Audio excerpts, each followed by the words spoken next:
Hey everyone, what is going on? Welcome back to the channel. My name is Brian, and today we are hitting on another fall release. Today, we are checking out the 2022 limited edition coming from Jack Daniel's. And one of the things that I appreciate about these special releases from Jack Daniel's is that we don't really see the same product from year to year. You've probably seen me talk about on the channel before, the Jack Daniel's Rye, the single barrel special release that they did at cask strength. This was from 2020. That was so enjoyable. And then you probably remember me talking about the Coy Hill. Now, while I haven't tried, or I've tried, but I've not brought on the channel, one of the small batches, the single barrels that they did in 2021. So this, if you remember, was placed 4th in my favorite bottles of the year last year, but these were fantastic. So they're putting out these affordable and relatively easier to find, it seems like in some markets, products for the LEs. Not as easy maybe as the makers, but definitely not as hard to come by as, say, the Buffalo Trace Antique Collection or Pappy Van Winkle, King of Kentucky, some of the other things that we see. The unique thing about this Jack Daniel's this year is that this is an American single malt, twice barreled. It's going to be barreled at cask strength with proofs going from 106.1 to 107.8. This is 4 years old aged, first filled in bourbon barrels, and then is aged an additional 2 years in Oloroso Sherry Casks. Quickly, let's kind of go over while this sits open some of the things that categorize an American single malt. The first of which is it's made from 100% malted barley, and the second of which is it's distilled by one distillery. I think this is the thing that confused me the most, but I guess it coincides with, say, scotches. I feel like when I hear 100% malted barley, it's made from one type of malted barley. But as we've seen in some of the examples from Westland or other places, that they're using multiple barley grains, 5 grains, 3 grains, whatever, in order to make their profile. And the single malt is only meaning that it's 100% malt, it's made from one distillery. Now, to be considered a scotch, it needs to be created in Scotland. For an American single malt, this is coming from the United States of America. But what's interesting about that as it pertains to us here is there are so many places around doing American single malts. Again, I talk about Westland a lot. They're in Washington, and then Jack Daniel's, obviously, in Tennessee. So we're gonna have a lot of different climates, a lot of different regions, a lot of different distilleries are starting to do this, and we're gonna see what kind of trend it becomes. Does it become a trend? Do people pick up on this or not? And there's gonna be a lot of ranging flavor profiles we're gonna run into.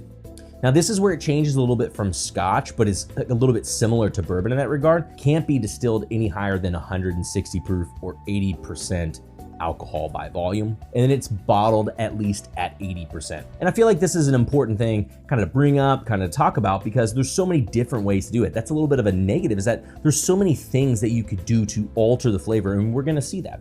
And unlike Scotland, and I guess in some cases bourbon as well, is that there's not an age statement requirement at this particular time. And so we might be dealing with some younger juices in a lot of this case. And this is something that we're just gonna have to see how the trend goes on. So enough of all that backstory. Let's go ahead and dive into this product here. You can see the color. It does not show as much on the glasses as it does in the bottle, but it is a really nice dark orange, burnt orange kind of color. The nose right away has kind of orange gummy candies.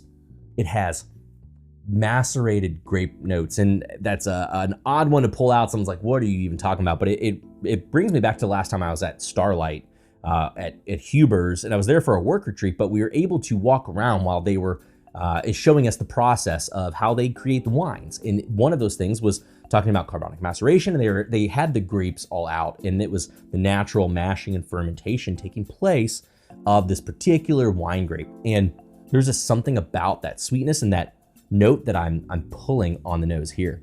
It's got cane sugar sweetness, a deep, rich oak. There's a brown sugar presence to it that's not quite molasses, but it's teetering in that territory. If you move around a little bit, nosing the glass, you get this maple, like pancake maple sweetness deeper on the nose as well. It's not overly sweet. It's not too intense, but it's definitely on the sweeter side. You definitely get full, rich maple notes. It has a softer, grassy, slightly malted grain note coming out kind of even further back there in the nose. It only gets more prominent. I feel like the more you nose it, you get this nice spiced cake note, this silky kind of milk chocolate note.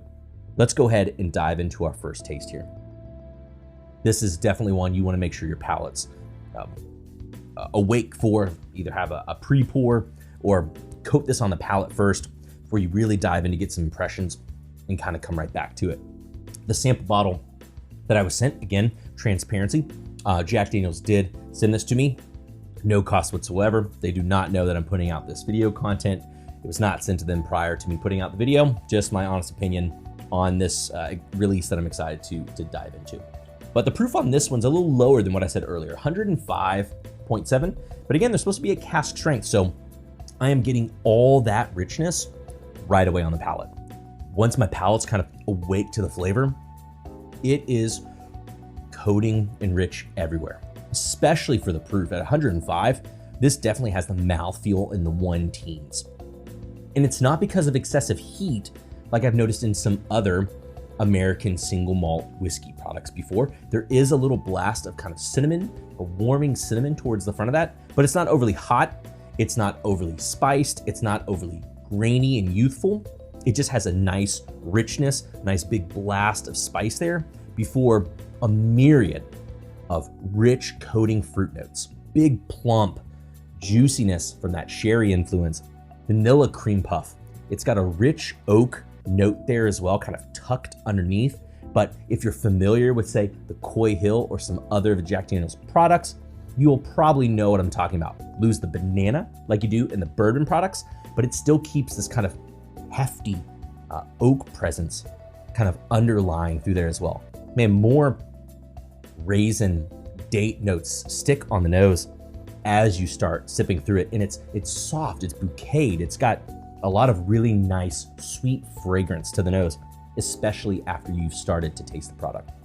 That raisin comes through on the palate, tons of plump, sweet fruit notes. I think that really coating sherry element about this would be something that it would make a Scotch drinker say, okay, I see you in like a cask strength, sherry finished way. I get that richness. You lose a little bit of the chocolate malt, the kind of malty grain that I feel like I notice in Scotches predominantly, and less in some of the American whiskeys, but still kind of there in Westland products specifically, which we'll taste some in a minute. It comes off as like a chocolate malt, kind of a heavier note. You lose a little bit of that here. It is very kind of soft and nuanced, I feel like, as its innate base, but it does allow a big influence of that sherry to kind of take over. I'm pretty surprised by this. I think if you were to serve it to somebody, they wouldn't necessarily notice it's missing the corn, caramels, and sugars. I think it has enough of that maple and vanilla from the sherry influencing it with a heavy fruit sort of way that I think this would be really interesting to blind somebody. It has really interesting layers of nuance as well.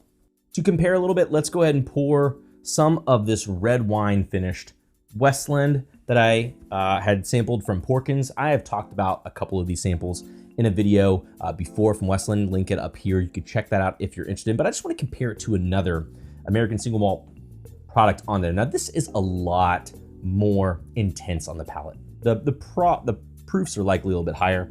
This comes off a bit more perfumed, which I enjoy, but it comes with a little bit more heat, which I could see a lot of people turned off to. I think that's probably something in this kind of craft American whiskey growth, resurgence, or upcoming, whatever you call it, that's probably turning some people away.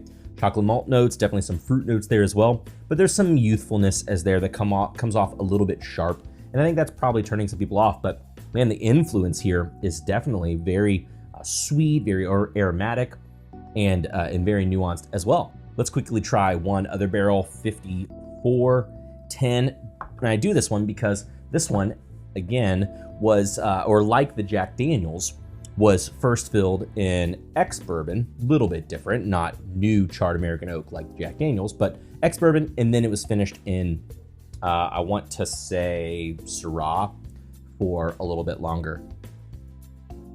Definitely potent on the nose. Fragrant similarly a little bit, but again, I think the Westlands have a little bit more aromatic quality to it, which I enjoy. I feel like I'd like to see that a little bit more in the Jack Daniels, but they're different products. Again, we're gonna notice profiles all over the place in this category, and I like that difference. The palate, again, so much flavor. It's got a potpourri of flavor profiles.